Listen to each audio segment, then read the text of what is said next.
হ্যাঁ দিয়ে দিছি।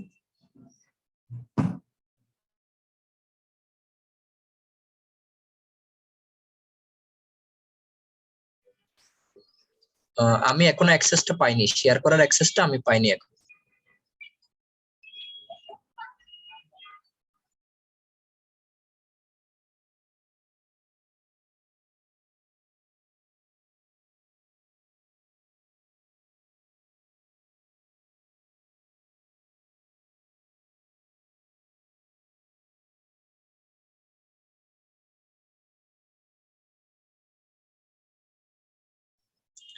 আপু কি শুনছেন আমাকে?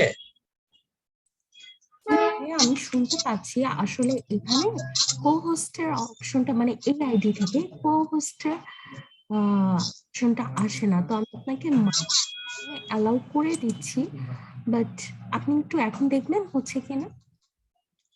জি আমি দেখছি। না এখনো হয়নি, এখানে দেখাচ্ছে host disabled participate screen sharing. আপনি যদি আচ্ছা অ্যালাউ করে তাহলে দেন। আমি আপনাকে ফুল হোস্ট করে দিচ্ছি, হ্যাঁ, কারণ জি জি, কো-হোস্ট অপশনটা আসছে না। স্ক্রিন শেয়ার করতে পারবে, আপনি সেটিং এ গিয়ে চেঞ্জ করে দিলে যে তখন স্ক্রিন শেয়ার করা যাবে। জি ভাই, আপনাকে আপাতত হোস্ট করে দিয়েছে, আপনি শুরু করতে পারেন। জি জি ঠিক আছে, থ্যাংক ইউ।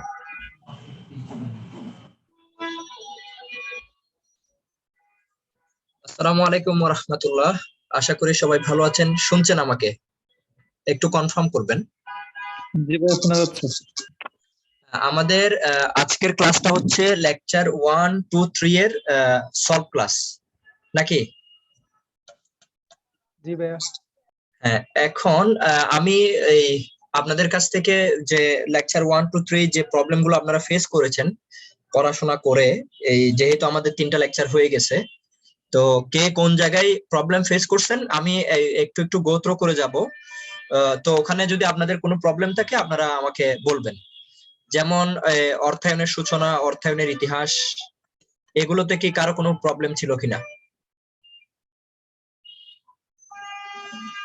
এটা হচ্ছে সলভ ক্লাস, আপনাদের প্রবলেমগুলো সলভ করা হচ্ছে আমাদের আজকের মূল টার্গেট। কারো কোনো সমস্যা আছে এখানে?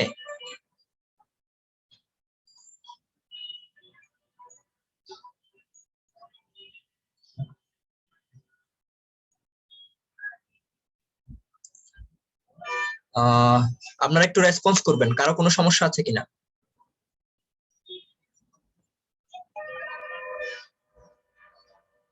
মনে হয় নাই। আচ্ছা ভাইয়া জি ভাইয়া বলেন। ভাইয়া চ্যাটে একজন লিখেছে যে 4th and 5th চ্যাপ্টারে ওনার প্রবলেম আছে। জি বুঝতে পারেনি, আবার একটু কাইন্ডলি। একজন চ্যাট বক্সে লিখেছে যে 4th and 5th চ্যাপ্টারে তার প্রবলেম আছে। আমরা এখনো তো ওইদিকে যাইনি, আমরা মাত্র লেকচার 1 এ আছি। ওদিকে গেলে আমরা তো ওগুলো আলোচনা করবই। লেকচার 1 এর দিকে আপনাদের কারো কোনো সমস্যা আছে কিনা ওইটা আগে দেখেন। অর্থায়নের ইতিহাস নিয়ে আপনারা আমাকে একটু রেসপন্স করবেন, আমি পুরো স্ক্রিনটা শেয়ার করে যাব। অর্থায়নের 1970 দশকে আরবিট্রেজ প্রাইসিং থিওরিটা একটু বুঝাই দেন ভাই। আচ্ছা, আরবিট্রেজ প্রাইসিং থিওরি এটা হচ্ছে আপনার এগুলো আমরা ফরেন এক্সচেঞ্জে যখন ট্রানজাকশন করি তখন আমরা এই থিওরিগুলো অ্যাপ্লাই করি। এই থিওরিটা মূলত আমাদের কাজ করে হচ্ছে যখন আমরা ফরেন এক্সচেঞ্জ করি, ধরেন ডলার টু টাকা, টাকা টু ডলার, এই ট্রানজাকশন গুলো করার সময় আমরা আরবিট্রেজ প্রাইসিং থিওরিটা অ্যাপ্লাই করে থাকি। ক্লিয়ার? জি ভাইয়া। আর অর্থায়নের উৎস, বাহ্যিক উৎস সবাই একটু দেখেন, আমি স্ক্রিনগুলো পুরোটা শেয়ার করে যাচ্ছি, এগুলো আমরা আলোচনা করছি। এর মাঝে কারো কোনো কোয়েশ্চেন আছে কিনা এই বিষয়গুলোতে? না থাকলে না বললে আমি পরেরটাতে আবার যাব।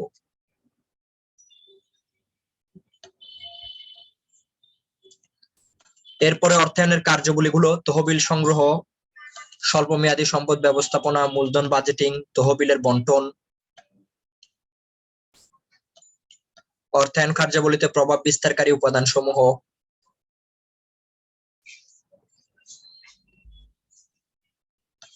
আছে কারো কোনো প্রশ্ন এখানে? ভাই কর নীতিটা কি? কর নীতি আর ব্যবসায় চক্র। আচ্ছা, বিজনেস সাইকেল হচ্ছে আমরা একটা পণ্য বা কাঁচামাল ক্রয় করে সেটাকে উৎপাদন করে বিক্রয় করে নগদ টাকায় রূপান্তর করার প্রক্রিয়াটাকে আমরা বিজনেস সাইকেল বলছি। ঠিক আছে? জি ভাই, আর কর নীতিটা? হ্যাঁ, আর ট্যাক্স পলিসি এটা হচ্ছে মূলত গভর্নমেন্ট করে থাকে। ধরেন গভর্নমেন্ট বিজনেসের উপর কি পরিমাণ ট্যাক্স নির্ধারণ করছে, যে এটা এক মালিকানা ব্যবসার ক্ষেত্রে কেমন হবে, কোম্পানি ব্যবসার ক্ষেত্রে কেমন হবে, এটা পার্টনারশিপ বিজনেসের ক্ষেত্রে কেমন হবে। এখন এক একটা কান্ট্রির ট্যাক্স পলিসি এক এক রকম।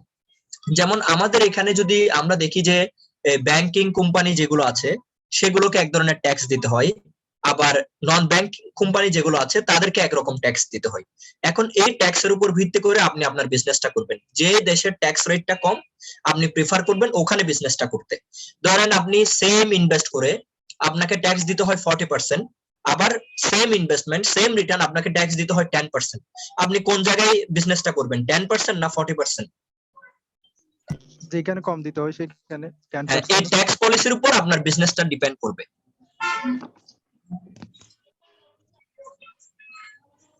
ঠিক আছে? জি ভাইয়া। আচ্ছা, তাহলে আমরা পরের ডিসকাশনে যাই। আজকে পরীক্ষাতে সবাই ভালো দিয়েছেন আশা করি, খুব সহজ প্রশ্ন ছিল। হ্যাঁ, এখানে দেখেন কারো কোনো প্রশ্ন আছে কিনা। আমি কিন্তু একটু পরে পরে এখন জিজ্ঞেস করা শুরু করব।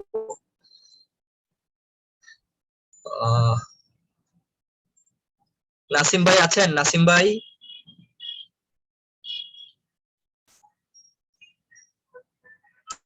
জি ভাইয়া আছি। আপনার কোনো কোয়েশ্চেন আছে এখানে অর্থায়নের না প্রকারভেদগুলোতে? না ভাইয়া, প্রশ্ন করেন না আপনি কুইজ। আচ্ছা, আমি করব, শেষ করে যাই একটু ডিসকাশন গুলো। রিফাত সরকার,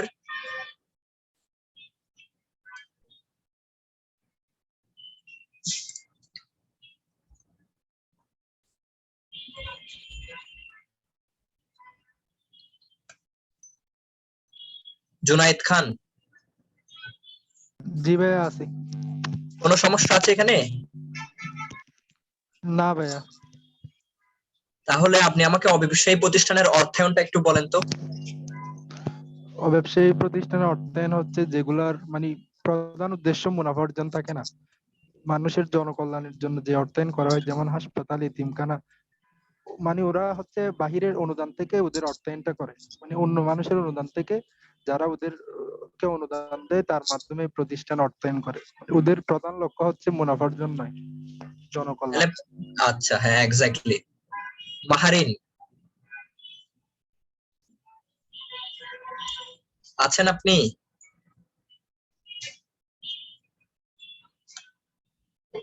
আচ্ছা, জি ভাইয়া আছি।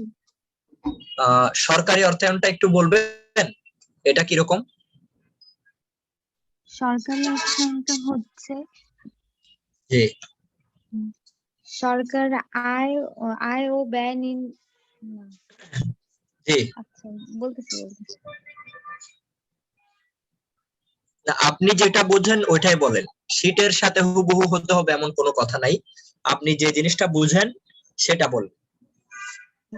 সরকার হচ্ছে প্রথমে ব্যয়টা নির্ধারণ করে, জি।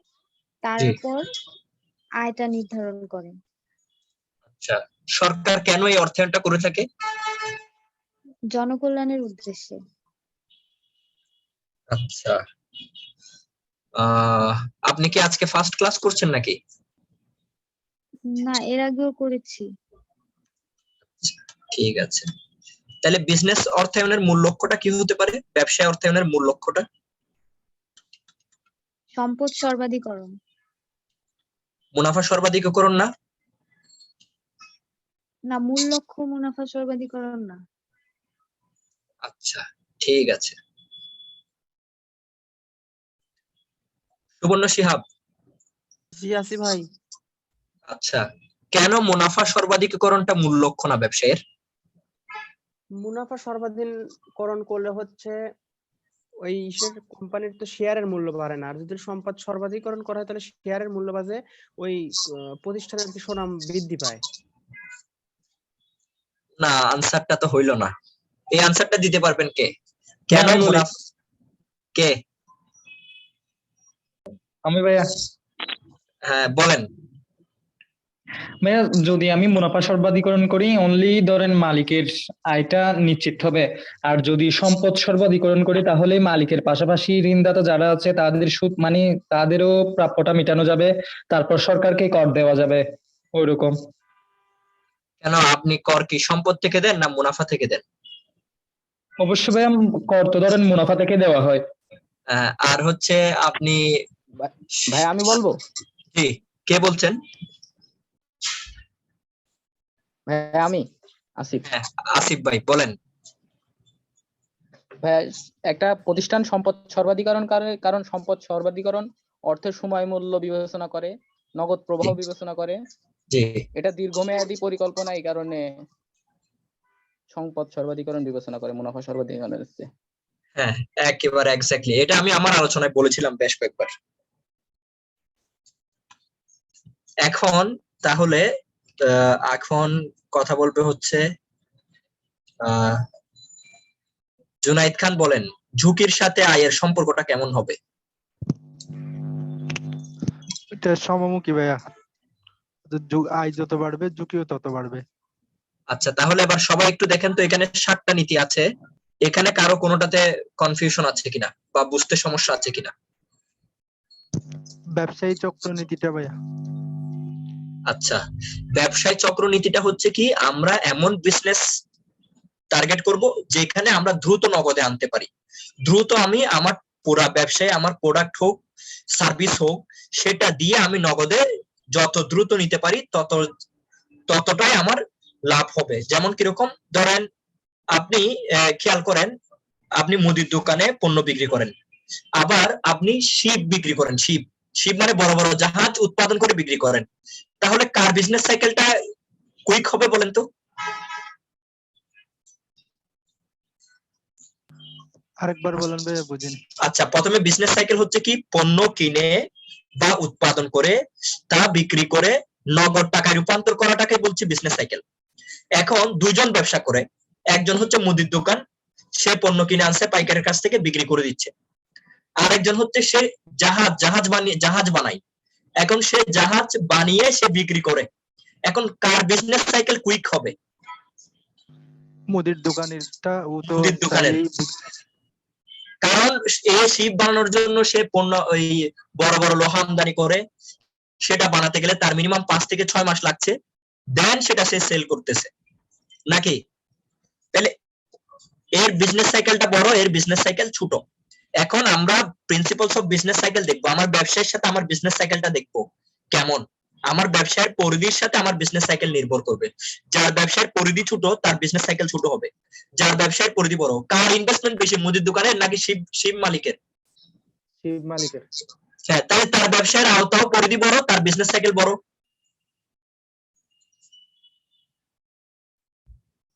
এরপরে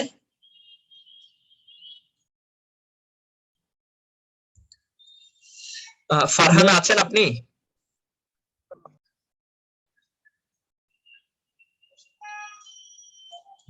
ফারহানা কি শুনতে পাচ্ছেন? স্যার উপযুক্ততার নীতিটা একটু বুঝিয়ে দেন।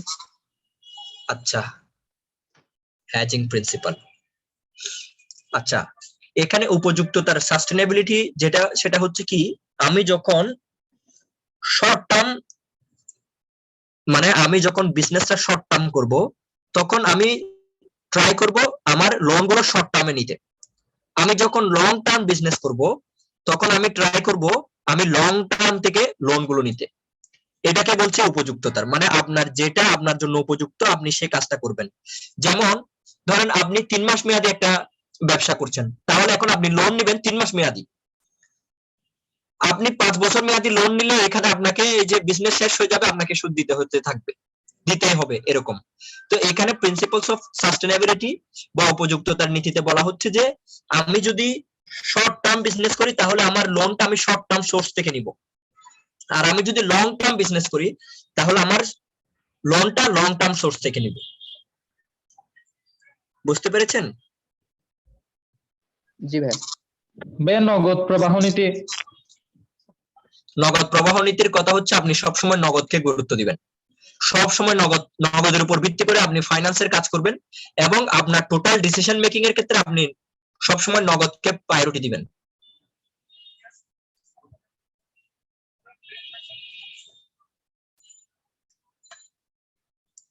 ঠিক আছে? জি ভাইয়া, ক্লিয়ার। হ্যাঁ, আর কারো কোনো প্রশ্ন এই জায়গায়?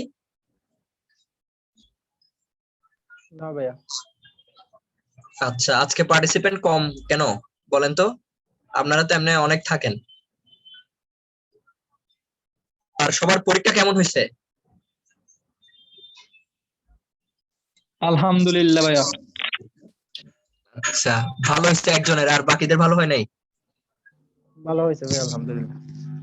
আচ্ছা আচ্ছা, হ্যাঁ তাহলে আমি পরেরটাতে যাই।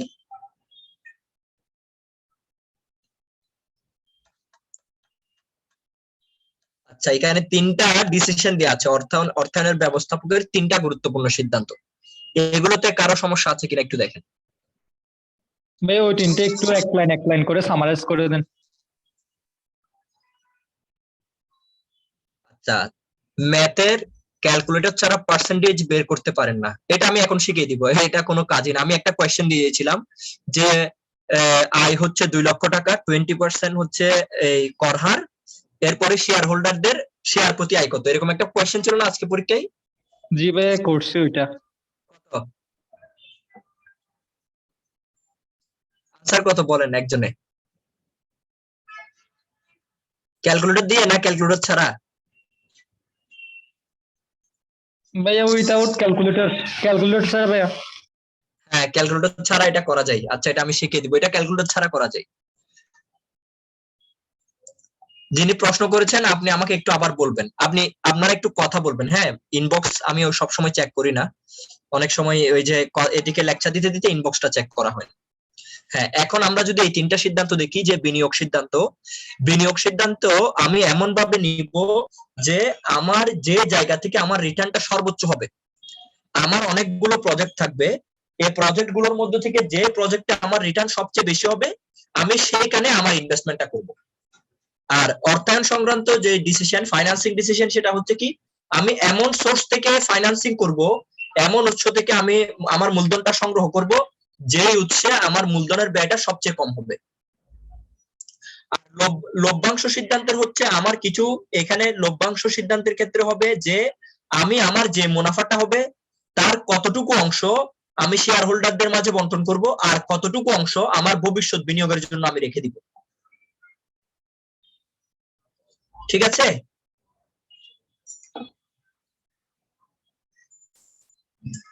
বুঝছেন সবাই? জি ভাইয়া। জি ভাইয়া, ক্লিয়ার।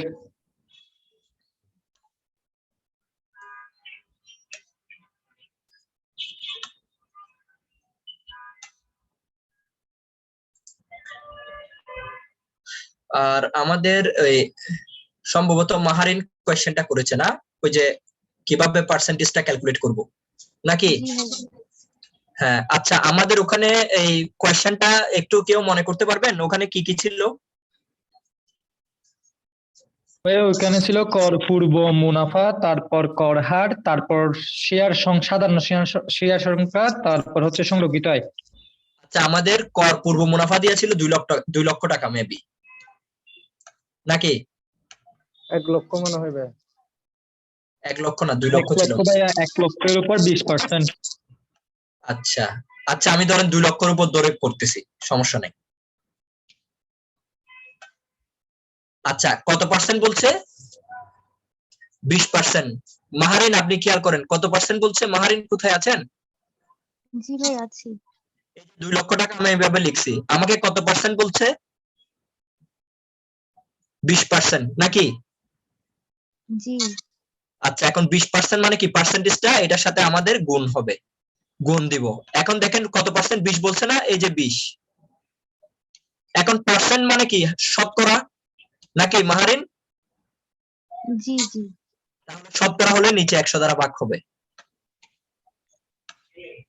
100 দ্বারা ভাগ। এখন মাহারিন খেয়াল করেন, এই শূন্যগুলো আমরা কেটে দিতে পারি না, উপরে নিচে এই যে এটা কাটলাম, জি। এই যে আবার এই যে এই শূন্য আর এই শূন্য কাটলাম। তাহলে এখন দেখেন 2 দুগুণ কত, 4। 4 হ্যাঁ, আর বাকি শূন্যগুলো বসাই দিই, তাহলে 40,000। তাহলে এটা হচ্ছে কি আমার কর হার, এটা কি, কর হার। তাহলে কর কত পাইছি, 40,000 টাকা কর পাইছি। এখন কর পরবর্তী কত, 2 লাখ থেকে 40,000 চলে গেলে 1,60,000 টাকা হচ্ছে আমার কর পরবর্তী মুনাফা। জি এখন করতে পারবেন না? ভাইয়া, এটা তো ইজি ছিল, মানে আরো কিছু সূত্রের পার্সেন্টেজ থাকে না, না, সূত্রের নিশ্চিত পার্সেন্টেজ মূল্য, তো আপনাকে বর্তমান দিবে না। মূল্য। আমি আমি আপনাকে যে পার্সেন্টেজ দিয়েছি, যেটা জি। এই পার্সেন্টেজ দেওয়ার মানে হচ্ছে যেটা আপনি পরীক্ষায় ক্যালকুলেটর ছাড়া করতে পারবেন। হ্যাঁ যেগুলো ক্যালকুলেটর ছাড়া করতে পারা যায় না, করা যায় না, ওই পার্সেন্টেজ ওই ক্যালকুলেশন আপনাকে দিবে না পরীক্ষায়। আচ্ছা। এটা তো এটা করার জন্য তো কোনো ক্যালকুলেটর লাগে না, আমার লাগছে। না না, এটা তো এইভাবেই করতে পারছি। হ্যাঁ, তো আপনাকে আমি যখন ইয়াতে দিয়েছি, কোয়েশ্চেনে দিয়েছি যে কর পূর্ব মুনাফা 1 লক্ষ টাকা, কর হার 20%, তাহলে 20% মানে কত, 20,000 টাকা। তাহলে কর পরবর্তী 80,000 টাকা। ওদিকে এই, আপনার সংরক্ষিত আয় ছিল মনে হয় 2 লক্ষ টাকা। তাহলে 2 লক্ষের সাথে 80,000 যোগ 2,80,000 টাকা। আপনার সাধারণ শেয়ারের সংখ্যা ছিল কত, 10,000। তাহলে 2,80,000 ভাগ 10,000, তাহলে 28 টাকা। মিলছে কার কার? জি। ভাইয়া মেবি কর পরবর্তী মুনাফাকে শেয়ার সংখ্যা দ্বারা ভাগ দেয়, নাকি সংরক্ষিত আয় প্লাস করতে হবে? আপনার সংরক্ষিত আয়টা আপনার সাধারণ শেয়ারের অংশ না। আপনার এই সংরক্ষিত আয়ের টাকাটা কারা পাবে বলেন? এটা মালিকের অন্তর্দায়।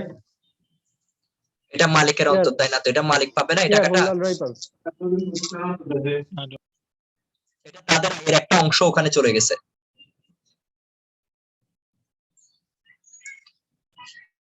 আচ্ছা, তাহলে এটা বুঝেছেন? জি ভাইয়া, বুঝেছি। এখন আমরা যদি, কোথায় ছিলাম আমরা, 1 এ।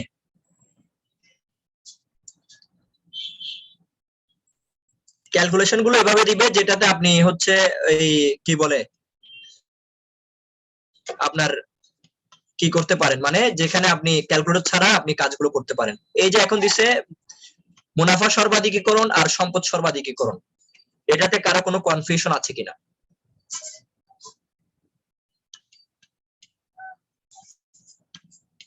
এখান থেকে একটা কোয়েশ্চেন পরীক্ষায় থাকে। সূত্রটা ভাইয়া আরেকবার বুঝে দিন তো। বুঝি নাই। ইপিএস এর সূত্রটা ভাইয়া। আচ্ছা, ইপিএস এর সূত্র হচ্ছে এমনি net income divided by number of shares outstanding. এটাকে যদি আরেকটু বর্ধিত করে, net income plus retain earning,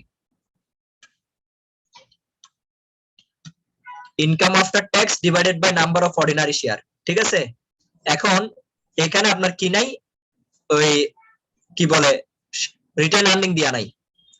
এখন রিটেন আর্নিং যদি পরীক্ষায় থাকে তাহলে এটা এটার সাথে অ্যাড হয়।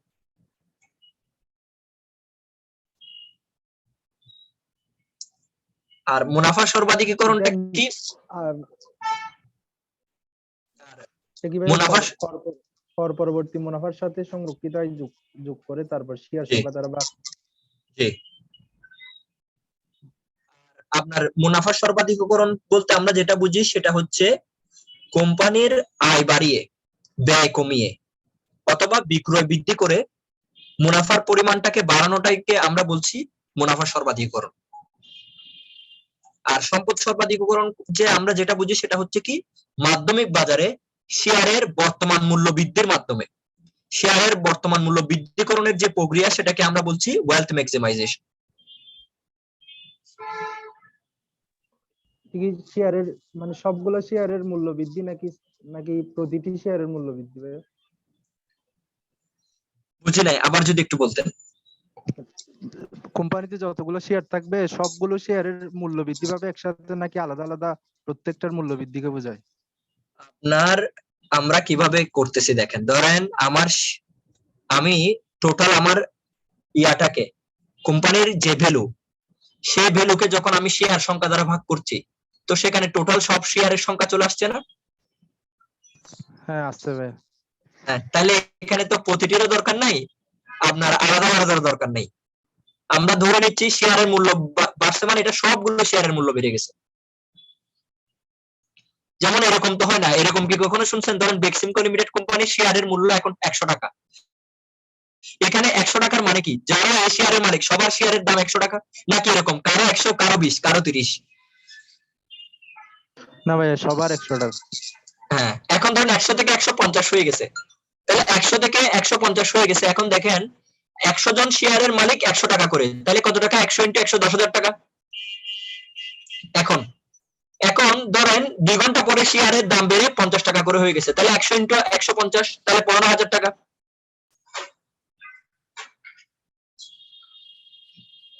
কই জি ভাইয়া। বুঝতে পেরেছেন? হ্যাঁ ভাইয়া, মানে সম্পদ সর্বাধিকরণে মানে শেয়ারের বাজার মূল্য বৃদ্ধিকে বোঝাবে। প্রতি শেয়ারের বাজার মূল্য বৃদ্ধি, এটা হচ্ছে অ্যাপ্রোপ্রিয়েট ক্যালকুলেশন, এখানে কোনো কনফিউশন কাজ করবে না।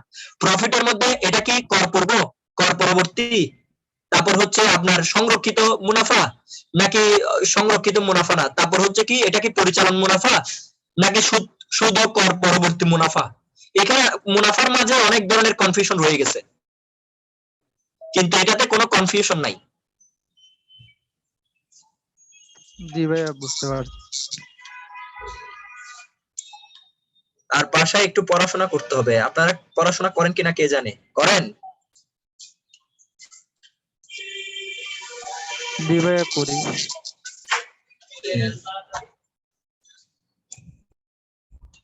তারপরে আমরা যদি একটু দেখি আর্থিক বাজার, দেখেন এখানে কারো কোনো প্রশ্ন আছে কিনা আর্থিক বাজারে?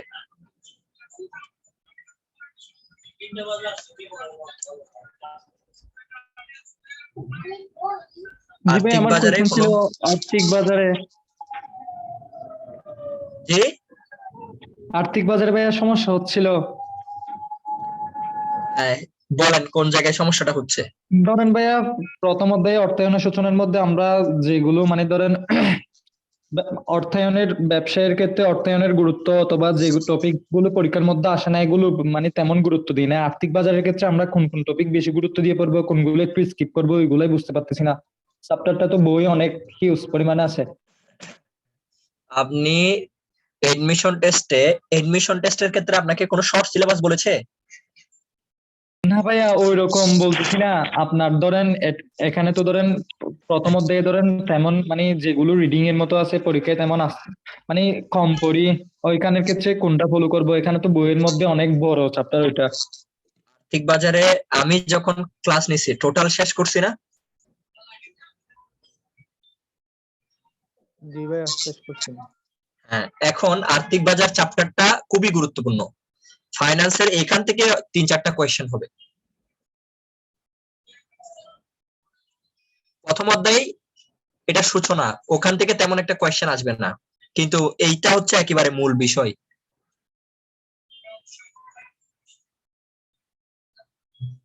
বুঝতে পেরেছেন? এখানে কোনোটা বাদ দেওয়ার চিন্তা করবেন না।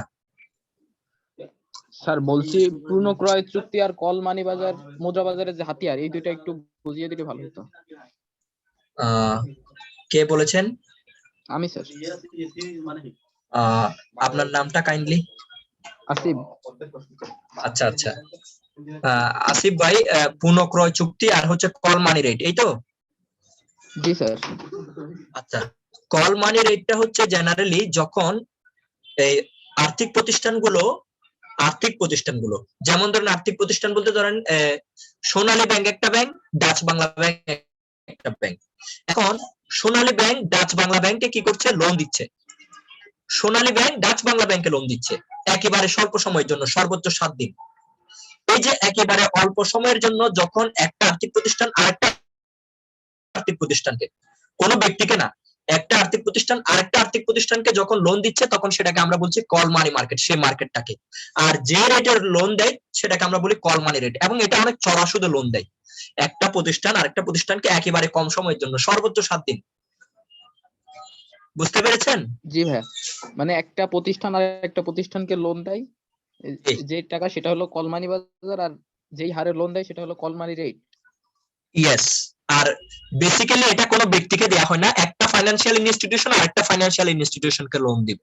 আর বলছি রিপারচেজ এগ্রিমেন্ট, এটা একটু। হ্যাঁ, আর রিপারচেজ এগ্রিমেন্ট হচ্ছে কি?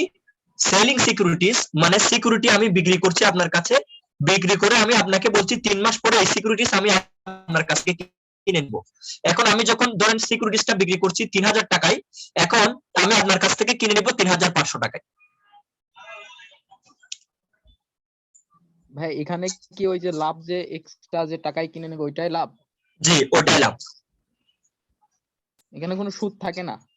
না, মানে রিপারচেজ এগ্রিমেন্ট হ্যাঁ আবার শুধু থাকতে পারে, আপনাকে বলতে পারে যে আমি আপনাকে আমি 2% করে ইন্টারেস্ট দিব, আবার 3 মাস পরে আমি আপনার পুরো টাকাটা ওইটা কিনে নিব আপনার কাছ থেকে। যেমন জি ধরেন ভাই, 3000 টাকার 3000 টাকার একটা সিকিউরিটিস আমি আপনার কাছে বিক্রি করেছি, তো বললাম যে আপনাকে 3 মাস পরে আমি আপনার কাছ থেকে এটা কিনে নিব। এই 3 মাসে প্রতি মাসে আমি আপনাকে 2% করে ইন্টারেস্ট দিব। আর ভাই এই যে মুদ্রা বাজার এই পুঁজি বাজারের আরেকটা উপাদান আছে যে মর্টগেজ লোন, এটা কি ভাই? মর্টগেজ লোন হচ্ছে যখন স্থায়ী সম্পত্তি বন্ধক রেখে লোন দিব আপনাকে। যেমন আপনার একটা কার আছে, এই কারটা আমার কাছে বন্ধক রাখবেন, এরপরে লোন নিয়ে যাবেন। বা আপনার একটা বিল্ডিং আছে, এই বিল্ডিংটা আমার কাছে বন্ধক রাখবেন, এরপর আপনি আমার কাছ থেকে লোন নেবেন। যখন আমরা ফিক্সড অ্যাসেট গুলোকে কোলাটেরাল হিসেবে রেখে আমরা যখন লোন দিচ্ছি, তখন সেটাকে আমরা বলছি মর্টগেজ লোন। জি ভাই, বুঝতে পারছি। আসিফ ভাই পরীক্ষা দিয়েছেন আজকে? জি ভাই, পরীক্ষা কেমন হয়েছে আপনার? মোটামুটি আলহামদুলিল্লাহ ভালোই হয়েছে। কয়টা হবে 30টাতে বলেন? 30টাতে 29টা হবে? না ভাই, আমি তো একটু দেরিতে আসছিলাম, সবগুলো দাগাতে পারিনি। এই 22-23টা দাগাইছি, ইনশাল্লাহ 20টা হবে। আচ্ছা, হ্যাঁ ভালো, আরো ভালো করতে হবে। জি ভাই, এই কোশ্চেন গুলোর অ্যান্সার করে দেবেন না? কোয়েশ্চেন গুলোর আনসার আপনাদেরকে প্রোভাইড করা হবে। আপনি ভাই এগুলো সলভ করে দিলে এগুলো ভালো আপনি একটু হতো। বুঝাই দিলে ভাই একটু বেটার হতো আমাদের। আচ্ছা, মানে তাহলে আগে বিভিন্ন দেখি এটা এই আগে সলভ ক্লাসের গুলো এই লেকচার গুলো শেষ করে যাই, এরপরে আচ্ছা, যদি ঠিক আছে। আমাদের সময় থাকে তাহলে আমরা ইয়া করবো আর কি। কোশ্চেনের ভিতরেই ভাইয়া একটু দুই ভাইয়া একটা একটু সমস্যা ছিল, ওই কোশ্চেন জি, গুলোই করে দিলে ভালো হতো ভাইয়া। হ্যাঁ হ্যাঁ, আর কি বলছিলেন আরেকজন? ভাইয়া ব্রোকার আর ডিলার কি? আচ্ছা, এটা আগেও বলেছিলাম, ব্রোকার হচ্ছে কি এরা কমিশনের ভিত্তিতে শেয়ার ক্রয় বিক্রয় করবে, কমিশনের ভিত্তিতে। যেমন ধরেন একজনের কাছ থেকে শেয়ার শেয়ার ধরেন কেউ একজন শেয়ার বিক্রি করতেছে, কেউ একজন শেয়ার কিনবে, এরা মাঝখানে দালালের ভূমিকা পালন করে কমিশন নিবে। ব্রোকারের কাজ হচ্ছে কমিশনের ভিত্তিতে শেয়ার ক্রয় বিক্রয় করা। আর ডিলারের কাজ হচ্ছে কি তারা নিজেদের প্রফিটের জন্য, নিজেদের লাভের জন্য প্রতিষ্ঠান হয়ে নিজেদের মুনাফা অর্জনের জন্য নিজেরা শেয়ার ক্রয় করে, নিজেরা শেয়ার বিক্রি করে। বুঝতে পেরেছেন? জি ভাইয়া। আর মানি মার্কেট ক্যাপিটাল মার্কেটের মধ্যে কোনো ডিফারেন্সে কোনো সমস্যা আছে কিনা কারো? মানি মার্কেট ক্যাপিটাল মার্কেট দেখেন ভাইয়া, এগুলো দেখেন। এগুলো একটু প্রতিজ্ঞাপত্র আচ্ছা, একজন প্রতিজ্ঞাপত্রটা ভাইয়া। প্রমিসরি নোট, প্রতিজ্ঞাপত্রটাতে বলা হচ্ছে যে যেমন ধরেন আসিফ ভাইকে আপনি বলছেন যে আমি আপনাকে 3 মাসের মধ্যে এত টাকা সুদ দিয়ে এত টাকা আমি আপনাকে পরিশোধ করে দিব, এটাকে বলছে প্রমিসরি নোট। প্রমিস করা, প্রতিজ্ঞা করা, কাউকে নির্দিষ্ট সময়ে নির্দিষ্ট পরিমাণ অর্থ পরিশোধ করার প্রতিশ্রুতি দেওয়া, সেটাকে আমরা বলছি প্রমিসরি নোট। ভাই এটা কি মুদ্রা বাজারের নাকি মূলধন বাজারের উপাদান? মুদ্রা বাজারের প্রমিসরি নোট কখনো লং টাইম হবে না। আপনি 10 বছরের জন্য কারোর সাথে প্রমিস করলে হবে, 10 বছর আপনি বাঁচবেন কিনা তার গ্যারান্টি কি বলেন? 7 দিন 15 দিন 3 মাস এগুলো ধরে নেয় মানুষ।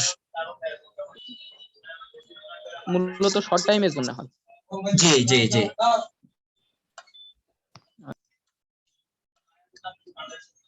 তারপরে বলবেন না মানি মার্কেট আর ক্যাপিটাল মার্কেট আর মানি মার্কেটের ডিফারেন্সটা? আর ক্যাপিটাল মার্কেট আর মানি মার্কেটের ডিফারেন্স হচ্ছে, ক্যাপিটাল মার্কেট হচ্ছে মানি মার্কেট হচ্ছে এমন একটা মার্কেট যেটার ম্যাচুরিটি পিরিয়ড, যেটার সময় হচ্ছে 1 দিন থেকে সর্বোচ্চ 1 বছর। আর ক্যাপিটাল মার্কেট হচ্ছে ওই মার্কেট যেখানে সিকিউরিটিজ গুলো ক্রয় বিক্রয় করা হয় 1 বছরের অধিক সময়ের জন্য।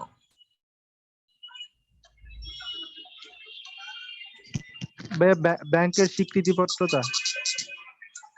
ব্যাংকার অ্যাকসেপ্টেন্স। আচ্ছা, ব্যাংকার অ্যাকসেপ্টেন্স হচ্ছে এটা ব্যাংকের এক শাখা আরেক শাখাকে অথবা ব্যাংক কোনো ব্যক্তিকে কোনো একটা নির্দিষ্ট সময়ে নির্দিষ্ট পরিমাণ অর্থ পরিশোধ করবে, এটার জন্য যে ডকুমেন্টটা দিচ্ছে সেটাকে ব্যাংকার অ্যাকসেপ্টেন্স বলছি। ভাই এক্ষেত্রে কি উভয় প্রতিষ্ঠান ব্যাংক হবে? এটা ব্যাংকও হতে পারে, ব্যক্তি হতে পারে।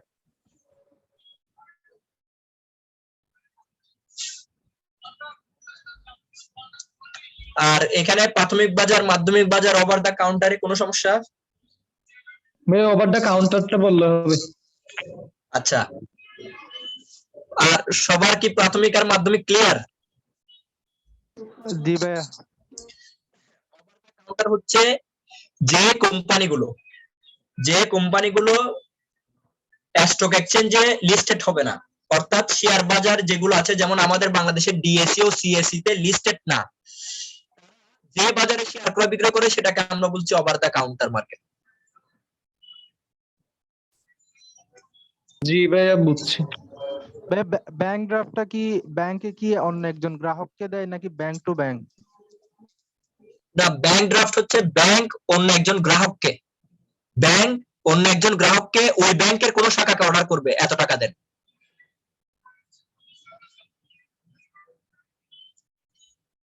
মানে ব্যাংক, ধরেন আপনি যমুনা ব্যাংকের ব্যাংক ড্রাফট নিয়েছেন, এখন যমুনা ব্যাংকের এই ব্যাংকের যে কোনো একটা শাখাকে অর্ডার করবে যে আপনি ওই ভদ্রলোককে এত টাকা দিবেন, এটাকে বলছে ব্যাংক ড্রাফট। তাহলে ভাইয়া ব্যাংক আর জি ভাইয়া। ব্যাংক ড্রাফট আর চেকের মধ্যে পার্থক্য কি? হ্যাঁ, এখন চেকটা তো হচ্ছে আপনার অর্ডার, ব্যাংকের অর্ডার না। চেক আমি লিখতেছি, ব্যাংক অর্ডার করতেছি অমুককে টাকা দেন। আচ্ছা, আমি যদি ব্যাংকে টাকা জমা না দিই তাহলে কি ব্যাংক আমাকে ব্যাংক ড্রাফট দিবে? আপনি ব্যাংক ড্রাফট তো টাকা জমা দিয়ে দিতে হবে। যেমন আমি আপনাকে বুঝাই, ধরেন আপনি আছেন কোন জায়গায়? রাজশাহীতে। রাজশাহীতে আছেন। এখন ধরেন আপনি ওই কি বলে আমাদের এই আসিফ ভাই কোন জায়গায় আছেন? জি ভাইয়া, আপনি কোন জায়গায় আছেন এখন? বাসায় আছি। না না, কোন জায়গায়, লোকেশনটা বল। ঝিনাইদহ। ঝিনাইদহ। আমি তো একটু প্র্যাকটিক্যালি ফাইন্যান্সটা পড়াই, থিওরিটিক্যাল চেয়ে প্র্যাকটিক্যালটাকে আমি একটু প্রায়োরিটি দিই। এখন সে আব্বা আছে রাজশাহীতে, আপনি আছেন ঝিনাইদহ। এখন আপনাকে 500 টাকা পাঠাতে হবে। কাকে? আপনার কাছে, ব্যাংকের মাধ্যমে। এখন সে আব্বাই ধরেন সোনালী ব্যাংকের রাজশাহী শাখায় যাবে, গিয়ে বলবে যে আমার একটা ব্যাংক ড্রাফট, আমার 500 টাকা আমি ব্যাংক ড্রাফট করব। কার নামে পাঠাবেন? কোন শাখায় পাঠাবেন? তো এখন ওখানে নাম উল্লেখ করে দিবে, নাম হচ্ছে আসিফ ভাই। আসিফ ভাই ঝিনাইদহ শাখাতে উনি ব্যাংক ড্রাফট করবে। এখন ব্যাংক কি করবে? এই 500 টাকা তো আসিফ ভাই সে আব্বাই তো ব্যাংকে দিয়ে দিছে। ব্যাংক এবার ওই ঝিনাইদহ ব্রাঞ্চে আসিফ ভাইয়ের নাম দিয়ে একটা ড্রাফট করে পাঠিয়ে দিবে যে ওই ভদ্রলোক আসলে তাকে টাকা দিয়ে দিবা। এটাকে বলছি ব্যাংক ড্রাফট। বুঝতে পারছি। শিহাব ভাই, আসিফ ভাই বুঝছেন দুইজনেই? জি ভাই, জি বুঝতে ভাইয়া। পারছি। 500 টাকা কই?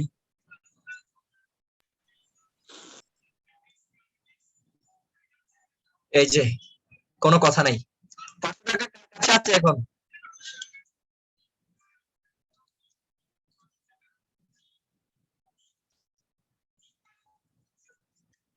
হ্যাঁ, এরপরে আর কারো কোনো সমস্যা?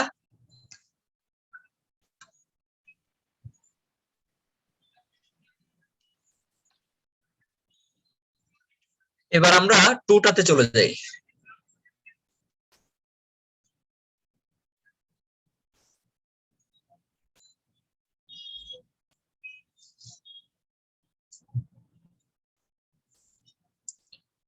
হ্যাঁ, দেখেন এখানে কারো কোনো প্রশ্ন আছে কিনা।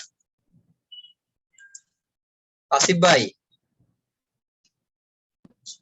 জি স্যার। হ্যাঁ দেখেন তো আপনার কোনো প্রশ্ন আছে কিনা এখানে। আর সবার, বাকি যারা আছেন সবার, নাসিম ভাই, জুনাইদ ভাই, শাহরিয়ার ইমন ভাই, শিহাব ভাই। না স্যার, প্রশ্ন নাই স্যার। ভাই আমার ওইখানে প্রবলেম ছিল আর্থিক বাজারে যে শেয়ার ক্রয় বিক্রয়ের পদ্ধতি মেথড গুলো আছে 4টা না কয়টা, ওইগুলো নিয়ে একটু প্রবলেম ছিল। আমি তো ওগুলো শেষ করে আসতেছি। আচ্ছা তাহলে ওইদিকে আবার যাব, আপনি একটু মনে করে দিবেন। হ্যাঁ, জি ভাইয়া। আর হ্যাঁ এখানে তাহলে কারো কোনো সমস্যা আমি দেখছি না।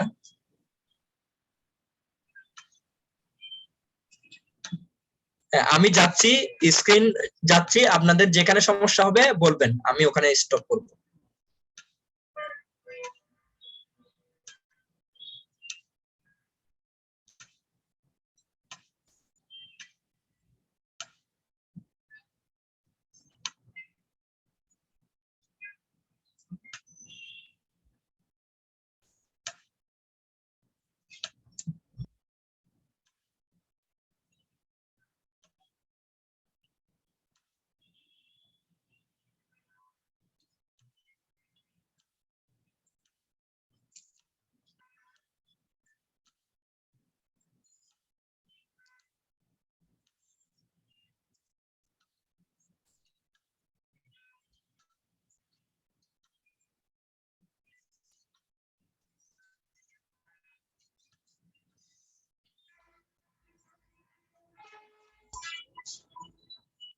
আপনাদের সবার কাছে আছে না শীটটা?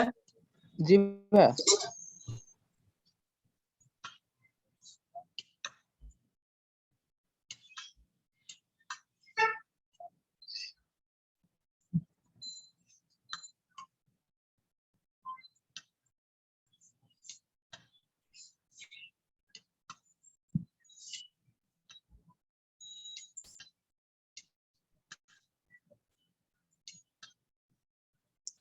দেখেন কারো কোনো সমস্যা আছে কিনা এখানে। না ভাইয়া, কোনো প্রবলেম নাই।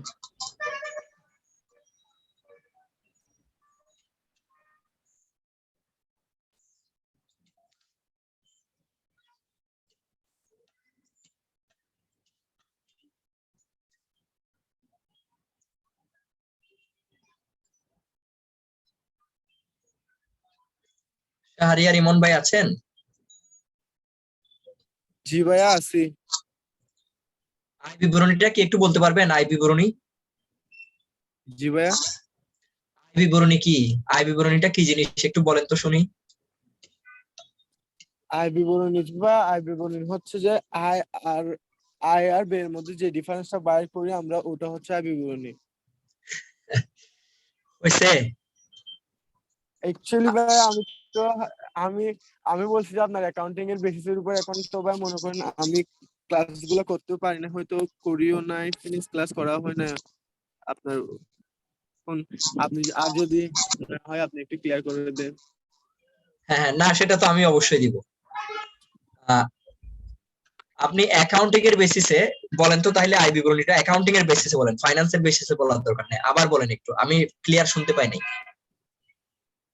বা এক মালিকানা কোম্পানির ক্ষেত্রে সমস্ত আয়গুলা থেকে সমস্ত ব্যয়গুলা বিয়োগ বাদ দিয়ে দেওয়ার মাধ্যমে আমরা যে বিবরণীটা তৈরি করি, নিট আয় অথবা প্রতিষ্ঠানের নিট আয় অথবা নিট ক্ষতি বাইর করার জন্য ওই বিবরণীকে আয় বিবরণী বলা হয়। হ্যাঁ ঠিক আছে, ওইটা আপনার ঠিক আছে, সংজ্ঞা খারাপ হয় নাই। এর আগের বার একটু সংজ্ঞাটা মিস্টেক হয়ে গেছিল, সেখানে কিছু ইনফরমেশন আসে নাই। দেখেন সংজ্ঞাটা, আমরা যখন সংজ্ঞা বা আনসার করি না, আনসারটা একেবারে বইয়ে যেভাবে আছে সেভাবে হতে হবে এমন কোনো কথা নাই, কিন্তু কিছু কনসেপ্ট আপনাকে রাখতে হয়। যেমন ধরুন আপনি যদি ব্যবসায়ের সংজ্ঞা লিখেন, তাহলে ব্যবসায়ের সংজ্ঞা লিখতে গেলে অবশ্যই সেখানে পণ্য আর সেবার আদান প্রদান হতে হবে, এবং মুনাফা অর্জন উদ্দেশ্য থাকতে হবে, এবং বৈধ অর্থনৈতিক কর্মকাণ্ড হইতে হবে।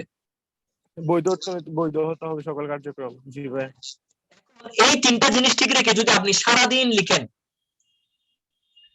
এই তিনটা জিনিস পণ্য সেবা, বৈধ অর্থনৈতিক কর্মকাণ্ড এবং মুনাফা অর্জন উদ্দেশ্য, এই তিনটা জিনিস ঠিক রেখে যদি আপনি পুরা পাতা লিখেন, যেটা আপনার কোনো বইয়ের সাথে মিল নাই, কোনো টিচার আপনারটা কেটে দিবে না, কারেক্ট করে নিবে। এখন এই তিনটা জিনিস বাদ দিয়ে আপনি সারা না, এক পৃষ্ঠা না, আপনি দিস্তায় দিস্তায় লিখে ফেললেন, রিমে রিমে লিখলেন, জি ভাই। আপনাকে আনসার আনসার কোয়েশ্চেনে মার্ক দিবে, এই মার্কিং করবে কত বলেন? 10-এ। ওনারা স্যার যদি ভাই স্ট্রিক্ট হয় তাহলে কোনো মার্কই দিবে না। আর যদি দয়া মায়া ওয়ালা যদি কোনো মানুষে তাহলে বলতে পারে তো কষ্ট করে লাগলো 1-2 দিলে তো দিতে পারে ভাইয়া। না, আর আমি হলো মাইনাস মার্কিং করব, কারণ আপনি 10 পৃষ্ঠা লিখে ফেললেন, মূল নাম্বার, মূল জিনিসটা আপনি দেন নাই। আর আপনি জাস্ট এক লাইন লিখলেন, এক লাইন, কিন্তু মূল জিনিসটা দিয়ে দিয়েছেন। জি ভাইয়া। আমি ওই বেশি লিখছে, দিস্তা বাড়াইছে, এটারে আমি নামাই, এই যারা বেশি লিখেন আমি তাদেরটা হবে।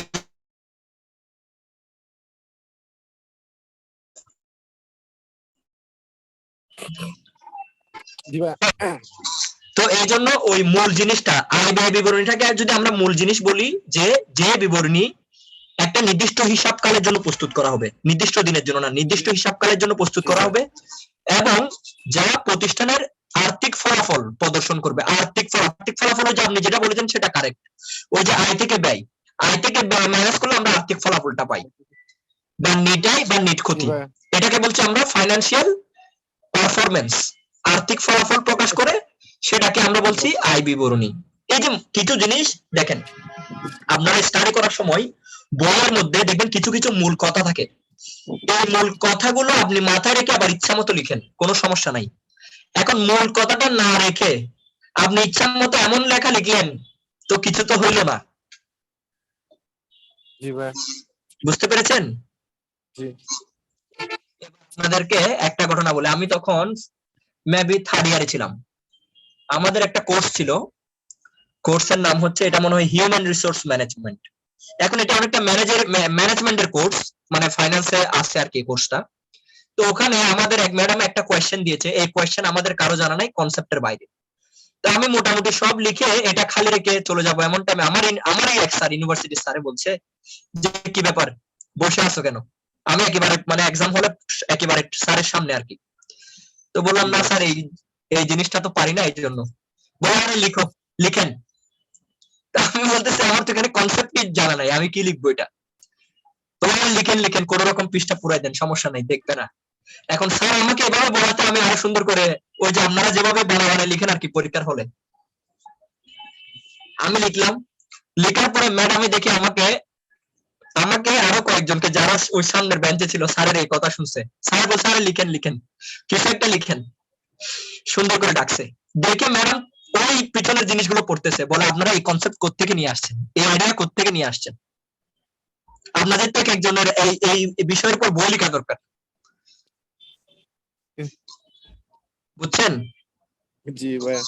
হ্যাঁ, এখন কনসেপ্টটা ঠিক রেখে আপনি লিখেন। এখন কনসেপ্টই আপনার জানা নাই, আপনি আন্দাজে ভাবে লিখবেন না।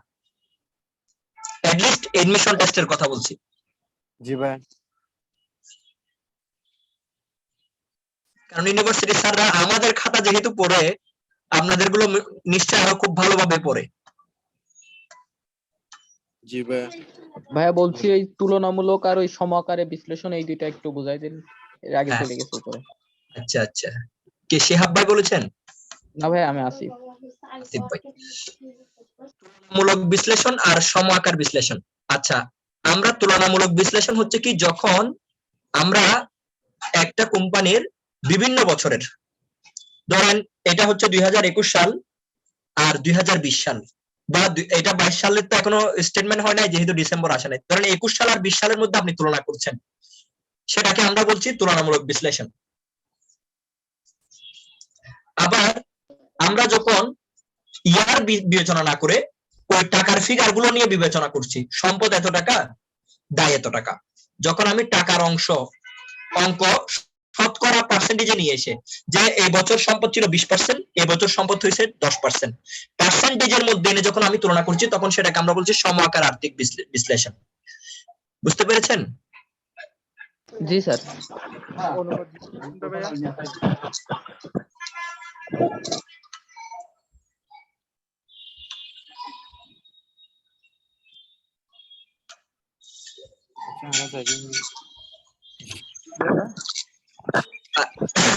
আজকে সলভ ক্লাস হিসেব করে অনেকে কম, মানে আজকে আমাদের পার্সেন্টেজ তো খুব কম প্রেজেন্টের।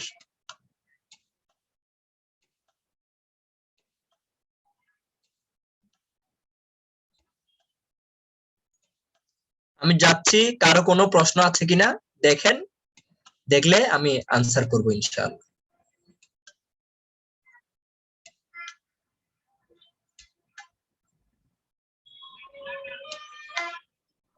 ভাইয়া জি, ফ্রি নগদ প্রবাহটা ভাইয়া একটু। ফ্রি নগদ প্রবাহ হচ্ছে, প্রথমে থিওরিটিক্যাল বলবো না প্র্যাকটিক্যাল বলবো? প্র্যাকটিক্যাল ভাইয়া। আচ্ছা, আপনার মানি ব্যাগ আছে এখন? নাই ভাইয়া, মানে তো নাই। আচ্ছা, ধরেন আপনি পরীক্ষা দেওয়ার জন্য বের হচ্ছেন, আপনার কলেজে যাবেন। এখন আপনি মানি ব্যাগে 100 টাকা ঢুকালেন, মানে 100 টাকা রাখলেন মানি ব্যাগে। এখন আপনি সারা দিন ঘর থেকে বের হয়ে পরীক্ষা দিয়ে এসে আপনার পকেটে আর 20 টাকা আছে। কত আছে? 20 টাকা। তার মানে আপনি এটা দিয়ে গাড়ি ভাড়া দিয়েছেন, বন্ধুদেরকে নাস্তা করিয়েছেন, আপনার কোনো খাতা কলম কিনা লাগলে সেটা কিনেছেন। এরপরে আপনি বাসায় এসে এখন পাইলেন কত? 20 টাকা। আপনার ফ্রি ক্যাশ ফ্লো। এবার যদি বিজনেসের সাইডে দেখি, বিজনেস তার যে নগদ টাকাটা আছে, সেই নগদ টাকা দিয়ে সকল দায় পরিশোধ করে, স্থায়ী সম্পত্তিতে বিনিয়োগ করে, তার সবকিছু মিটিয়ে অবশিষ্ট তার হাতে যেটা আছে সেটাকে বলছে ফ্রি ক্যাশ ফ্লো। এই টাকাটা কি ভাইয়া কোম্পানি কি প্রতিষ্ঠানে কি রেখে দেয়? এই তারল্য হিসেবে টাকাটা শেয়ার হোল্ডারদের অংশ। ভাই এটা তো একদিক থেকে বিবেচনা করলে একটা আয় হয়, নেট আয়ও বলা চলে নাকি? না, নেট আয় হবে না। নেট আয় কেন হবে না? কারণ নেট আয় যেটা, সেটার সাথে আমরা নেট আয়টা কি, নেট আয় হচ্ছে ওই যে আমরা আয় বিবরণী থেকে যে রেজাল্টটা পাই। এখন ওই নেট আয়ের মধ্যে অনেক অনগদ আয় আছে না, অনেক অনগদ ব্যয় আছে না। জি তাহলে এখন অনেক অনগদ আয়, অনগদ ব্যয়, সেগুলোকে আপনাকে সেগুলো অ্যাডজাস্ট করতে হবে না, যেটা আমরা ক্যাশ ফ্লোতে করি। জি জি সেটা করার পরে ক্যাশ ফ্লোর সকল কিছু বাদ দিয়ে, সকল ক্যাশ খরচগুলো বাদ দিয়ে আমার হাতে যেটা থাকে সেটাকে বলছে ফ্রি ক্যাশ ফ্লো, যেটা আমার নেট আয় হবে না। বুঝতে পারছি। এটা বুঝছেন? এই যে কোয়েশ্চেনটা করেছে শিহাব ভাই, এটা কিন্তু খুবই সেনসিটিভ একটা কোয়েশ্চেন, টেকনিক্যাল কোয়েশ্চেন। আপনারা বুঝছেন? জি ভাইয়া। আপনারা কখনো ফিনান্সে পড়লে দেখবেন আপনাদেরকে ভাই বাবুরা এগুলো জিজ্ঞেস করতেছে, এই টাইপের কোয়েশ্চেন। তাইলে এখানে আর তেমন কিছু নাই। সমচ্ছেদ বিন্দু দেখেন, এটা বুঝেন কিনা, বুঝিয়েছিলাম আমি একে টেকে একেবারে।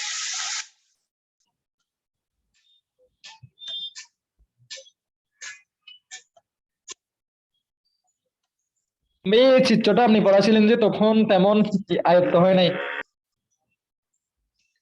এই যে তখন তেমন আয়ত্ত হয় নাই, এই যে এখন তো এই প্রশ্নটা তো হয় না, কারণ আমি কয়েকবার জিজ্ঞেস করি একটা জিনিস, বুঝছেন বুঝছেন বুঝছেন। আপনার এখন তো এই আনসারটা তো আমি নিতে পারতেছি না। বলেন, কে বলেছে এটা? এই যে এখন চুপ হয়ে গেছে। আচ্ছা, আপনি সৎ সৎ সাহস আবার বলেন। আপনি ভাইয়া আচ্ছা, এই যে দেখেন, এখানে দেখেন একটা দিছে স্থির পরিচালন ব্যয়, অর্থাৎ এটা ফিক্সড কস্ট। এটা আমার পণ্য ওঠানামার সাথে, উৎপাদন বৃদ্ধি বা হ্রাসের সাথে এটার কোনো পরিবর্তন হবে না, এজন্য এটা ফিক্সড। এটা দেখেন, এটার কোনো পরিবর্তন না, এটা একেবারে স্ট্রেইট। দেখেছেন? জি ভাইয়া। আচ্ছা, এরপরে এখন আমার ফিক্সড কস্ট। এখন দেখেন আমার পরিচালন খরচটা দেখেন, পরিচালন খরচটা দেখেন, আমার উৎপাদন বৃদ্ধির সাথে সাথে 500, 1000, 1500, 2000, 2500, 3000, আমার উৎপাদন বৃদ্ধির সাথে সাথে আমার এই পরিচালন খরচটা বাড়তেছে, যেটাকে আমরা ভেরিয়েবল কস্ট বলি। জি ভাইয়া। ভেরিয়েবল কস্ট অর্থাৎ কি, পরিবর্তনশীল ব্যয় আর স্থির ব্যয় দুইটা মিলে আমার মোট ব্যয়। জি ভাইয়া। এই জন্য এটাকে আমরা মোট পরিচালন ব্যয় বলছি। এখন দেখেন আমার বিক্রয় শুরু হবে কোত্থেকে? 0 ইউনিট থেকে। জি ভাইয়া। বিক্রয়টা এই যে উঠতে উঠতে উঠতে উঠতে এই যে দেখেন বিক্রয়টা উঠছে, এই যে বিক্রয় লব্ধ আয়, এটা ওটা দেখেন, এই যে এই জায়গায় আমার মোট আয় এবং মোট ব্যয় সমান হয়েছে। জি ভাইয়া। আমার সমচ্ছেদ বিন্দু, এখানে মোট আয় মোট ব্যয় সমান। এখন এটার নিচে যদি আসি, আমার জন্য ক্ষতি, কারণ আয় কম ব্যয় বেশি। যে ব্যয় কোথায় দেখেন, ব্যয় উপরে, আয় নিচে। দেখেন রেখাটা দেখেন, ব্যয় রেখা আর আয় রেখা, ব্যয় রেখা উপরে নাকি আয় রেখা উপরে? উপরে। তাহলে এটা আমার জন্য ক্ষতি আর এটা আমার জন্য মুনাফা। এখন বোঝা গেছে? জি ভাইয়া, ক্লিয়ার। এখন যদি আমরা 3 তে যাই,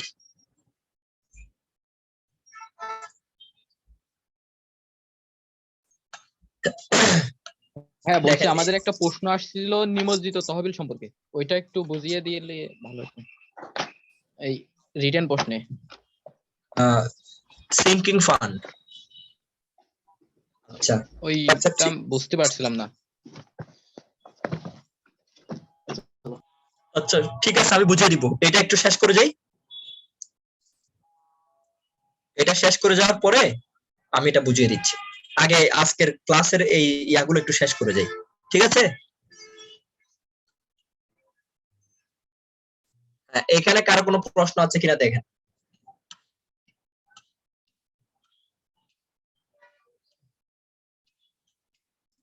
দেখেন, সলভ ক্লাসে কিন্তু আপনারা প্রশ্ন না করলে হবে না। সলভ ক্লাসটাই তো হচ্ছে আপনাদের কোয়েশ্চেন গুলো আমি সলভ করা।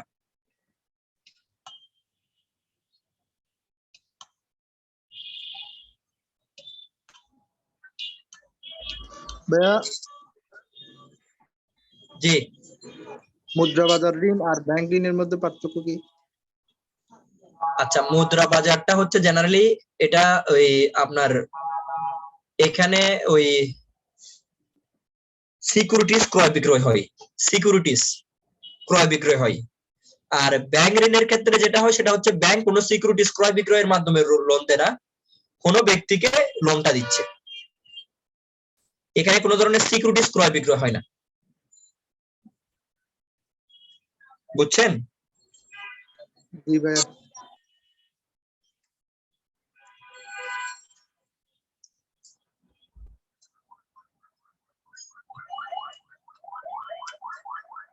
ভাইয়া স্বতঃস্ফূর্ত অর্থায়ন বলতে?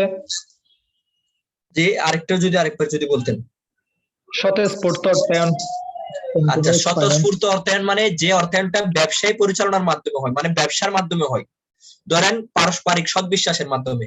ধরেন ক্রেতা বহু বছর ধরে পণ্য কিনছে, বিক্রেতা বহু বছর ধরে তাকে বিক্রি করছে। এখন এই যে ক্রেতা আর বিক্রেতার পারস্পরিক সদ্বিশ্বাসের উপর ভিত্তি করে যে অর্থায়নটা হচ্ছে সেটাকে বলছি স্বতঃস্ফূর্ত অর্থায়ন। জি ভাইয়া, ক্লিয়ার। জি ভাইয়া।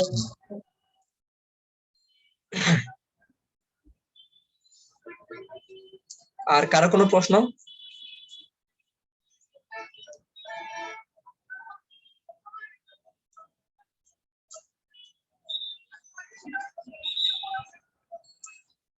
আর সিঙ্কিং ফান্ড নিয়ে প্রশ্ন করছিল কে?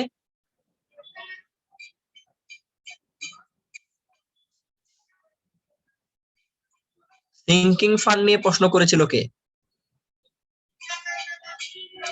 আচ্ছা, আমি আনসার ছিল ভাইয়া। আচ্ছা, উনি তো নাই, তো আনসারটা কি আমি আপনাদেরকে দিয়ে দিব? আপনারা ওনাকে প্রোভাইড করে দিবেন নাকি? জি ভাইয়া দেন, আমরাও ওইটা বুঝি। আচ্ছা, জি ভাইয়া।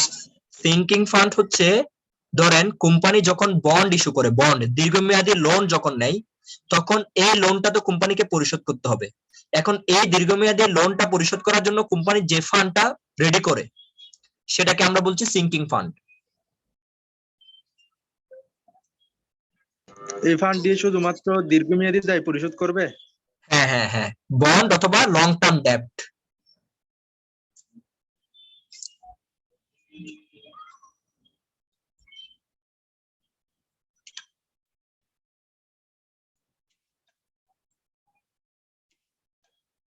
ভাই ওদের যে সিডিআর এর ম্যাথ গুলো করতে হয় ওইগুলো? সিডিআর এর ম্যাথ 2/10 n/30 এগুলো? জি ভাইয়া। এগুলো তো একেবারে ইজি জিনিস। যেমন ধরেন বলছে যে মিস্টার রহিম 2/10 n/30, তার মানে 10 দিনের মধ্যে যদি পরিশোধ করে 2% বাট্টা, আর 30 দিনের মধ্যে পরিশোধ করবে, 10 দিন ক্রস করলে আর কোনো বাট্টা পাবে না,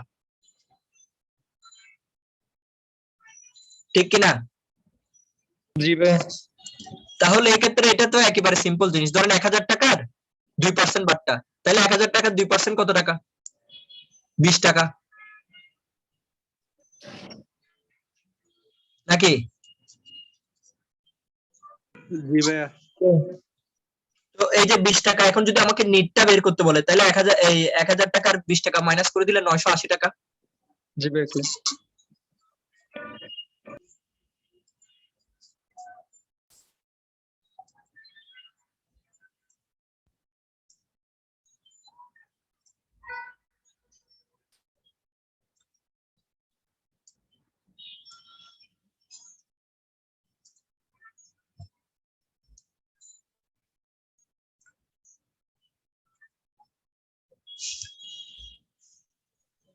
ভাইয়া জি, কঠোর আগ্রাসী নীতিটা ভাইয়া। আচ্ছা, আমরা তিনটা নীতি ওই দিন পড়ছিলাম, ঠিক আছে? একটা হচ্ছে কনজারভেটিভ পলিসি, একটা ম্যাচিং পলিসি, একটা হচ্ছে অ্যাগ্রেসিভ পলিসি। অ্যাগ্রেসিভ পলিসি হচ্ছে আমি টোটাল টাকা, একটা টাকা আমার হাতে রাখবো না, সকল টাকা ব্যবসায় বিনিয়োগ করে দিব, আমি কোনো ধরনের তারল্য মেনটেন করবো না, সেটাকে আমরা বলছি কঠোর নীতি। এটা তো অনেক রিস্ক। আর রক্ষণশীলতাতে কি ভাইয়া আর দুইটা সমন্বয় রক্ষণশীল কিরকম? আর রক্ষণশীল হচ্ছে কি, আমি বেশি পরিমাণ টাকা আমার হাতে রেখে দিব, কম টাকা বিনিয়োগ করবো। আর সমন্বয় ভাইয়া সেম সেম। সমন্বয় হচ্ছে দুইটার সাথে ম্যাচ করব, বেশিও না কমও না। যেমন ধরেন আপনি ক্রিকেটে কাকে পছন্দ করেন, ব্যাটিং এ ব্যাটসম্যান হিসেবে? খান সাহেব। খান সাহেব? কোন খান সাহেব এটা? তামিম ইকবাল। আচ্ছা, এখন তামিম ইকবাল ব্যাটিং এ গিয়ে চিন্তা করতেছে 6 বলে 6টা সিক্স মারবে, এটা কি অ্যাগ্রেসিভ? এটা কি রক্ষণশীল না কঠোর? ভাই কঠোর হবে।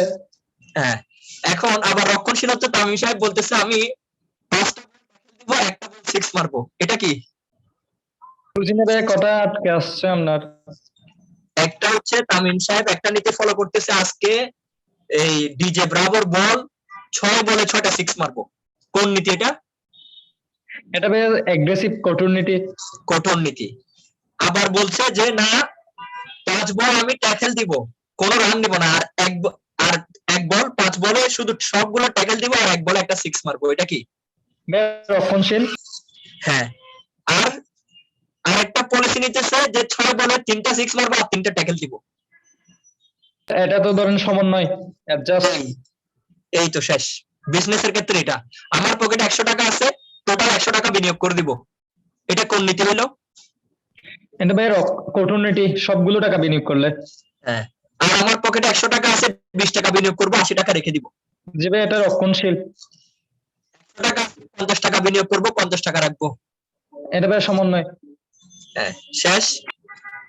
জি ভাই, ক্লিয়ার একদম।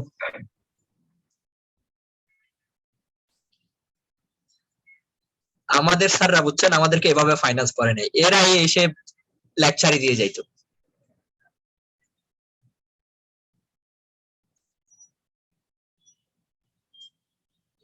ভাইয়া কোশ্চেন গুলো সলভ করে দেন, আর তো মনে হয় 30 মিনিট আছে। চলতি মূলধন চক্রটা কি?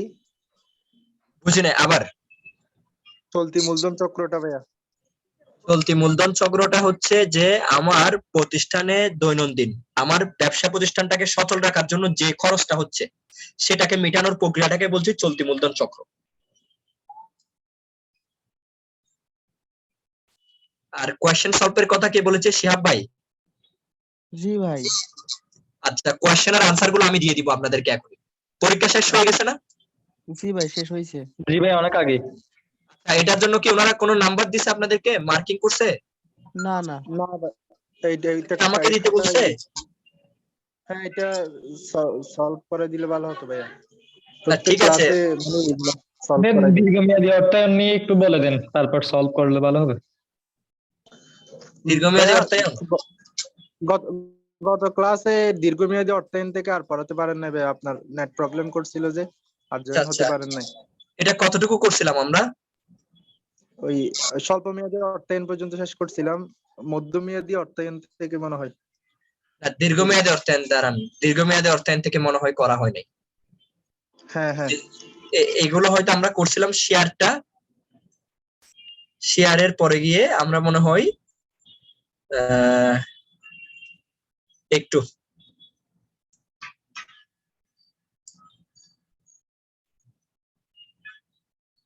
বন্ডের ক্ষেত্রে আসছিলাম মনে হয়, নাকি? বন্ড থেকে মনে হয় আমাদের স্টার্ট করা হ্যাঁ ভাইয়া।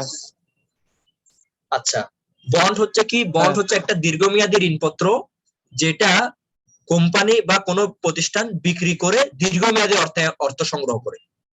আর বন্ড এগুলো এটা মনে হয় করছিলাম আমরা সরকার ইস্যু করে, কর্পোরেশন ইস্যু করে, এগুলো মনে হয় আমরা করছি। বন্ডের মূল্যে যে এগুলো করছিলাম আমরা, হ্যাঁ এগুলো পড়ে গেছি আমরা। এখানে যে বড় বড় ম্যাথ গুলো আছে ওইগুলা কি পরীক্ষা দেবে? না না না না না, এই যে এগুলো পড়ছি, ঠিক আছে, এই যে ইল্ড টু কল, চলতি ইল্ড, এগুলো করে গেছি। এখানে আমরা করি নাই। আচ্ছা, শেয়ার আর ঋণপত্রের মধ্যে মূল যে পার্থক্য সেটা হচ্ছে কি, শেয়ারের মালিকগণ কোম্পানির মালিক, আর ঋণপত্রের মালিকগণ কোম্পানির ঋণদাতা। শেয়ারের মালিকগণ কোম্পানি পরিচালনায় অংশগ্রহণ করতে পারবে, কিন্তু ঋণপত্রের মালিক কোম্পানি পরিচালনায় অংশগ্রহণ করতে পারবে না। শেয়ারের মালিক লাভের অংশ পাওয়ার কোনো গ্যারান্টি নাই, কিন্তু ঋণপত্রের মালিক ঋণের সুদ পাওয়ার গ্যারান্টি আছে। শেয়ারের মালিক কোনো ধরনের ভোট দিতে পারে না, শেয়ারের মালিক ভোট দিতে পারে কিন্তু ঋণপত্রের মালিক কোনো ভোট দিতে পারে না। এই আর কি। তাহলে আবার কোশ্চেনটা সলভ করে দিব, এই তো? জি ভাইয়া। আচ্ছা, কোয়েশ্চেন আপনাদের পরীক্ষায় আপনারা কিভাবে দিচ্ছেন, আনসার সাবমিট করছেন কিভাবে?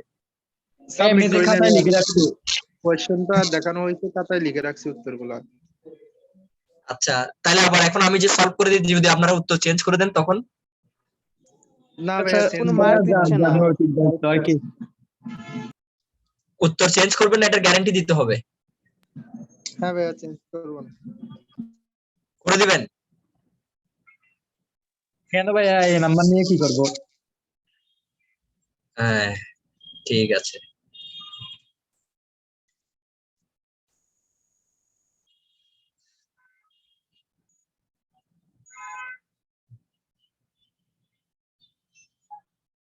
এই যে সম্ভবত এই কোয়েশ্চেনটাই ছিল আপনাদের, নাকি?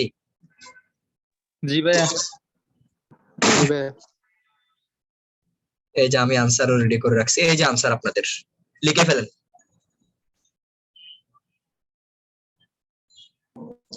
শুরু থেকে ভাইয়া একটু সলভ করে দিলে ভালো হতো ভাইয়া। আচ্ছা, এমনি এটাই আপনার স্ক্রিনশট নিয়ে রাখেন। নিয়েছেন? নিচে ভাইয়া। জি ভাইয়া।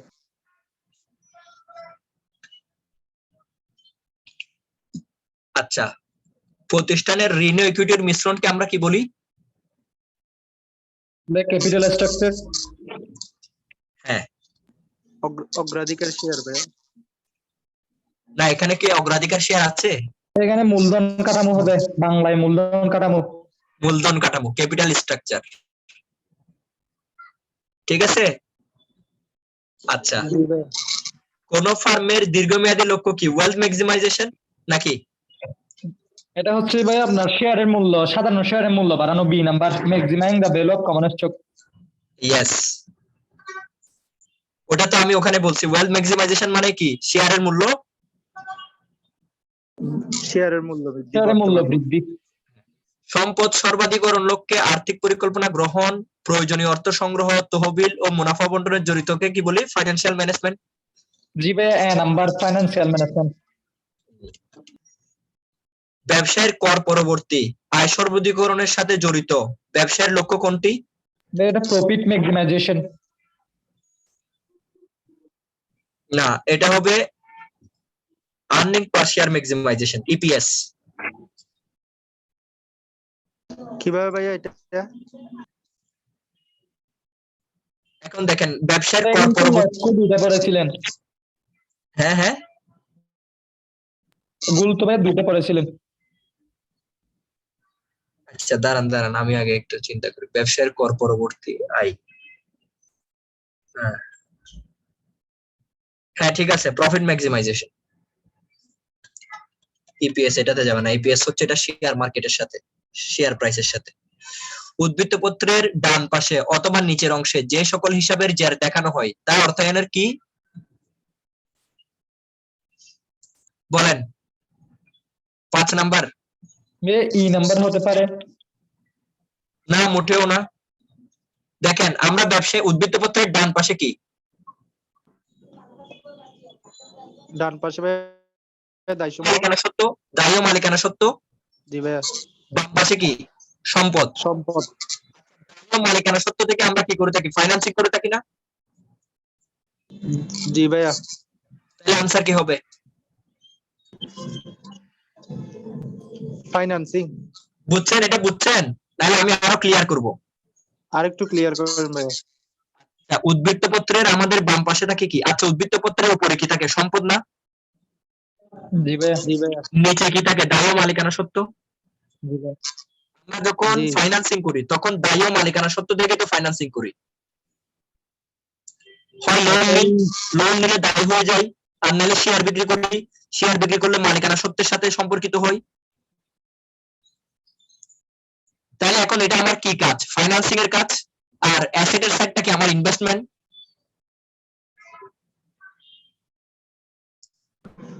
বুঝছেন এখন? জি ভাইয়া। আচ্ছা, প্রতিষ্ঠানের ব্যবস্থাপক ও ব্যবস্থাপনার সাথে জড়িত ব্যক্তিদের কার্যাবলীর খরচটাকে আমরা কি বলি? এজেন্সি কস্ট ভাইয়া। Agency cost problem. Agency cost problem. আর সময় লিমিটেডের কোম্পানির শেয়ারের সংখ্যা, এই যে এটা তো একটু আগে বলছিলাম। জি ভাইয়া বলছেন এটা। হ্যাঁ। আর নিচের কোনটি সঠিক?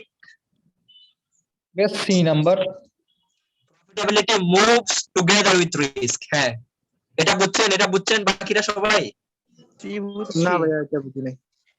আচ্ছা, প্রথমে বাংলাতে কনভার্ট করতে হবে। না না না, অনেক সময় ঢাকা ইউনিভার্সিটিতে এরকম ইংলিশে দিয়ে দেয়। না ভাই, প্রশ্নটা আপনার নিজেকে বাংলাতে কনভার্ট করে উত্তর খুঁজতে হবে। হ্যাঁ, দেখেন, profitability varies inversely with risk, মানে কি এখানে বলছে যে প্রফিটেবিলিটির সাথে রিস্কের সম্পর্ক বিপরীতমুখী। মানে বিপরীতমুখী। কিন্তু এটা কি বিপরীতমুখী? না ভাইয়া সমমুখী। এটা आंसर হবে না। Liquidity moves together with risk, মানে লিকুইডিটির সাথে রিস্কের সম্পর্ক সমমুখী। লিকুইডিটি বাড়লে রিস্কও বেড়ে যায়। না ভাই, লিকুইডিটি লিকুইডিটি তার লওয়ার ঝুঁকির মধ্যে তো ভাই সেম না। তাহলে এটা आंसर হবে না। Profitability moves together with risk, profitability বাড়লে রিস্কও বাড়ে। জি ভাই, মুনাফার ঝুঁকি। হ্যাঁ, এটাই आंसर। আর শেয়ারের প্রতিষ্ঠানের শেয়ার মালিক এবং ব্যবস্থাপনায় জড়িত ব্যক্তিদের মাঝে বিদ্যমান সম্পর্ককে কি বলি? বিদ্যমান সমস্যাকে কি বলি? এজেন্সি প্রবলেম ভাইয়া। Agency problem. আর 10 নাম্বার, এটা আপনারা সবাই পারেন, এটার সলিউশন আমি করে দিব না। Black Tuesday. Black Tuesday. হ্যাঁ, এবার এখানে চলে আসি। মাধ্যমিক বাজারে কোন ধরনের শেয়ারের লেনদেন হয়? ভাই public limited. Listed public limited, তালিকাভুক্ত কোম্পানি। অতালিকাভুক্ত গুলোকে তো আমরা আনি না, একটু আগেই তো বলেছি। যেগুলো ভাইয়া বিএসইসি থেকে নিবন্ধন হয় ওগুলাই করতে পারে শুধু। হ্যাঁ, এই জন্য লিস্টেড। ভাই যদি অনলি পাবলিক লিমিটেড কোম্পানি থাকে, অনলি পাবলিক লিমিটেড কোম্পানি, যদি লিস্টেডটা না থাকতো, এই অপশন যদি না থাকতো, তাহলে পাবলিক লিমিটেড কোম্পানি। ভাইয়া এটা ভাইয়া অপশনের উপর ডিপেন্ড করবে। হ্যাঁ, এখন আমি তো একেবারে বেস্ট অপশন গুলো ট্রাই করছি। আপনাদেরকে কোশ্চেন খুব ইজির মধ্যে অনেক কনফিউজিং। জি ভাইয়া। এই এডমিশন টেস্টে এই টাইপের কোশ্চেন করবে। হ্যাঁ ভাইয়া, একটা কোয়েশ্চনের 2-3টেও আনসার থাকে ওখানে, যেটা সবচেয়ে অ্যাপ্রোপ্রিয়েট ওইটাই দিতে হয়। লিস্টেড পাবলিক লিমিটেড কোম্পানি শুধুমাত্র যারা লিস্টেড হয়েছে, তালিকাভুক্ত। আর অতালিকাভুক্ত এগুলো কোথায়? এগুলো ওটিসি তে চলে যাবে, ওভার দ্য কাউন্টার মার্কেটে। বাজারে কোন ধরনের সিকিউরিটিজ এর ক্রয় বিক্রয় হয়? Short term, mid term, long term B number. ভাই আর্থিক বাজার বলতে লং টার্ম হয়। both A plus B। Short term long term দুইটাই হবে। হ্যাঁ। আচ্ছা ভাই। আর কোনটি পুঁজিবাজার বা মূলধন বাজারের উপাদান নয়? বলেন দেখি। Treasury bill. ট্রেজারি বিল ভাইয়া। আপনারা সবাই কোনটি পুঁজিবাজার বা মূলধন বাজারের উপাদান নয়? হ্যাঁ, ট্রেজারি বিল। বুঝলেন না কে কে এটা?